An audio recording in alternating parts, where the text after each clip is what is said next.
안녕하십니까. 거꾸로 투자하는 쇼킹 부동산입니다. 2월 24일 저녁에 중요한 지표들이 쏟아졌습니다. 바로 미국 물가 관련 지표였습니다. 솔직히 이 물가 관련 지표 충격 그 자체였습니다. 이제는 미국 기준금리 6.5% 이하까지 나왔습니다. 부동산은 어떻게 될까요? 영상 시청 전에 구독으로 부탁드리시기 바랍니다. 금요일 저녁 10시 30분에 발표된 PCE 개인 소비 지출, 연준에서 가장 중시하는 물가 지표죠. 자, 1월 PCE는 충격 그 자체였습니다. 미국 근원 PCE 4.7% 상승률 나왔습니다. 시장 전망치 4.3%는 물론이고요. 전월에 4.6%를 치솟아 버렸습니다. 그동안에 CPI가 얼마 전에 충격을 줬었는데 걔는 물가 상승세가 둔화되는 게 속도가 이제 좀 느려진 거에 대해서 충격을 받았지, 이런 식으로 아예 예측치는 물론이고 이전치보다 더 올라갈 줄은 시장에서 전혀 예상을 하지 못했다는 거죠. 전월 대비로도요 0.6% 상승을 기록했습니다. 주택, 서비스 등의 상승폭이 확대가 되고 있어요.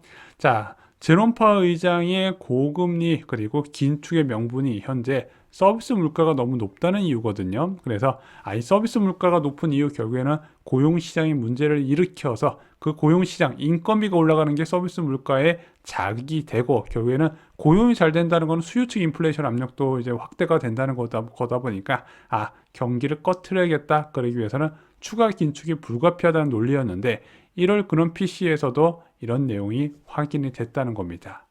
자, 개인 소비 지출도요 시장 전망치를 웃돈 5.4%가 나왔습니다. 전월 5.3%보다 높았고 예측치 5.0%를 한참 빗나갔습니다. 1월 미국 에너지 요금이 상승한 것도 여기에 영향을 미친 것으로 보여집니다. 비슷한 시기에 발표된 지표도요 시장을 어둡게 만들었습니다. 미국 미시간대 인플레이션 기대치 4.1% 나왔습니다. 전월 3.9%보다 확대가 됐고요. 미국 개인 지출도 전월 대비 1.8%로 예측치 1.3%를 넘어섰습니다. 자, 이것으로 2월에 발표된 1월 지표들이 모두 시장에 쇼크를 줬습니다. 2월 3일 날 고용 보고서 충격 그 자체였죠. 비농업 고용지수 51만 7천 명, 예측치 18만 명이 한참 뛰어넘는 지표를 발표됐죠. 전부 다 아마 오탄 줄 알았을 거예요.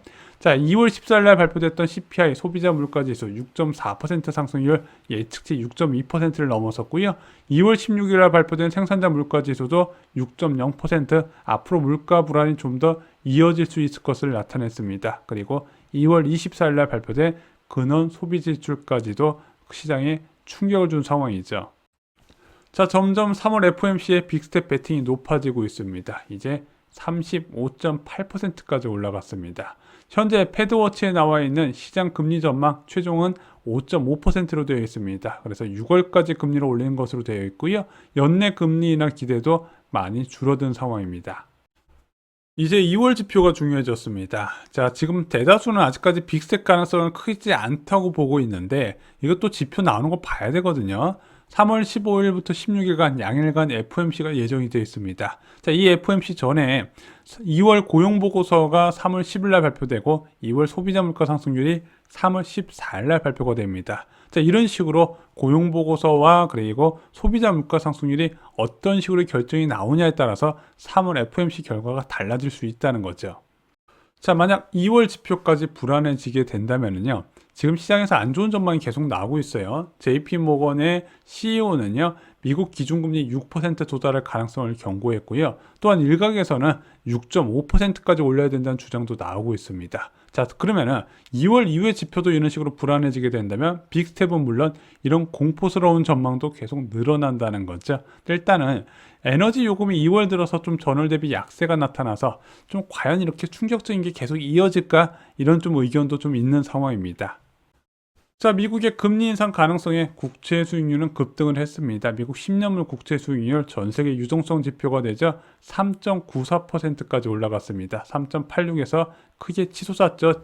이제 PC 발표 이후에. 자, 얘가 3.7, 거의 4%까지 뚫는 거 아니냐, 이런 얘기가 나왔다가 3.94로 마감이 됐습니다. 자, 원달러 환율 역시 시간 외에서 1318원까지 치솟았습니다. 달러 인덱스 105를 넘어섰네요. 이런 상황이 되다 보니까 지난 금통에서 실수했냐, 이런 얘기가 나와요. 야, 왜 기준금리 3.5%로 동결했냐, 지금 미국의 3월 FOMC에서 빅스텝 밟으면은 미국 기준금리 5.25%대잖아. 자, 그러면 대한민국 기준금리 3.5%면은 5.25% 무려 1.75%포인트 차이 나는데 게다가 3월에 금통위도 없잖아. 너무 소극적으로 대응한 거 아니냐? 이런 이야기도 지금 나오고 있습니다.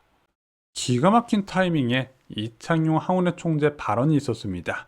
G20 재무장관 중앙은행 총재 회의에 참석한 이창용 총재가 블룸버그 TV와 인터뷰를 했어요.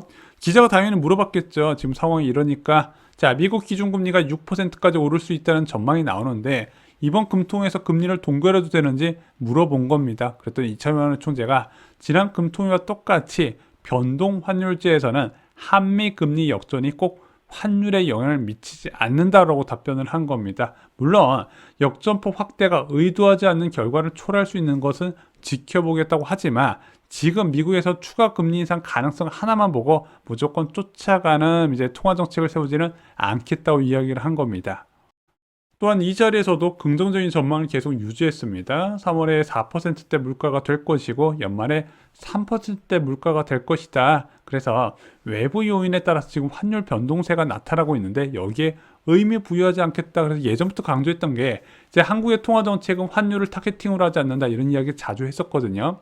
야, 우리는 지금 볼 때 원달러 환율 1,300원 넘어가고 계속해서 이제 원화의 약세가 이루어지는 게 불안해 보이긴 하겠지만 이창용 총재의 발언이 이런 거예요.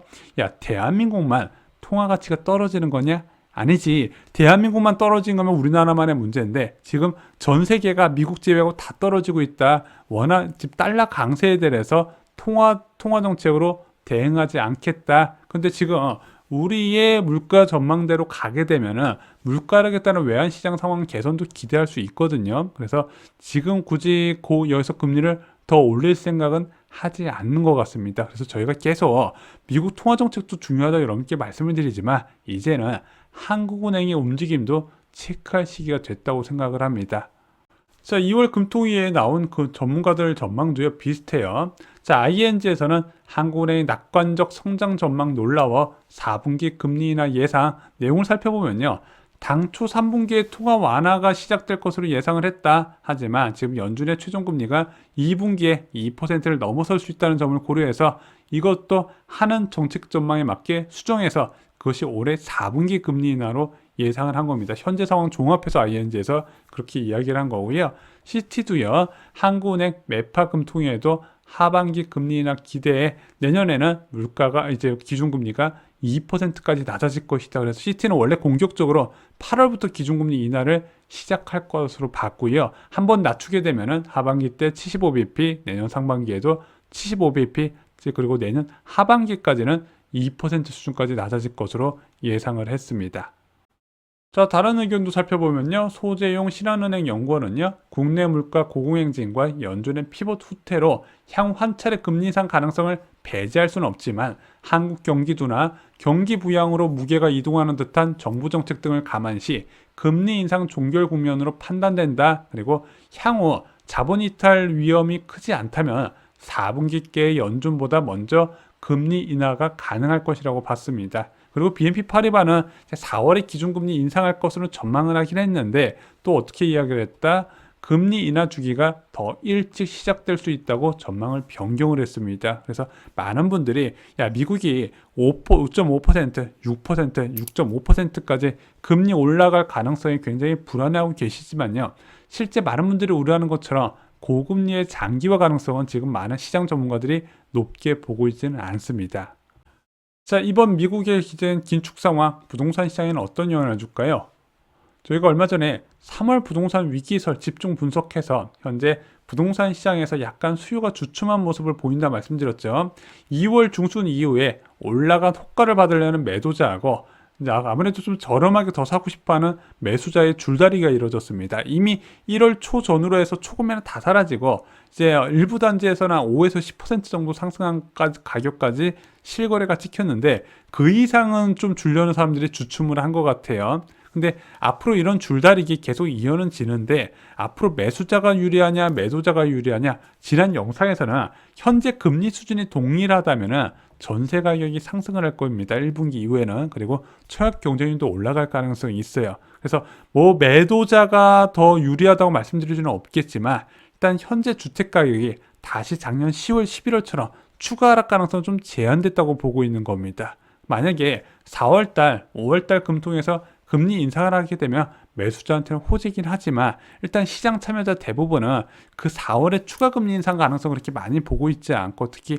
하반기에 인하 기대에 베팅하는 전문가들이 꽤 많이 있다는 거 오늘 영상에서 정리를 드렸습니다. 이제는 이제 미국의 통화 정책도 중요하지만 대한민국 통화 정책에 집중할 때라고 생각합니다. 자, 쇼킹 부동산 블로그에 괜찮은 분양 소식을 공유합니다. 이제 서울 지역에서 그동안 미뤄왔던 분양들 한꺼번에 쏟아집니다. 3월부터 4월도 정말로 많습니다. 기회는 왔을 때 잡는 거라고 말씀드렸죠. 자, 저희가 추천드리는 분양 정보와 그리고 미리 좋은 정보를 공유드리고자 합니다. 그리고 기준금리와 변경된 청약제도 등의 부동산 정보 등도 저희 블로그 자료실에서 쉽게 만나보실 수가 있습니다. 이후 추가하셔서 제일 앞선 정보를 받아가시기 바랍니다. 이상으로 영상 마치겠습니다. 좋아요, 구독, 공유 꼭 부탁드립니다. 감사합니다.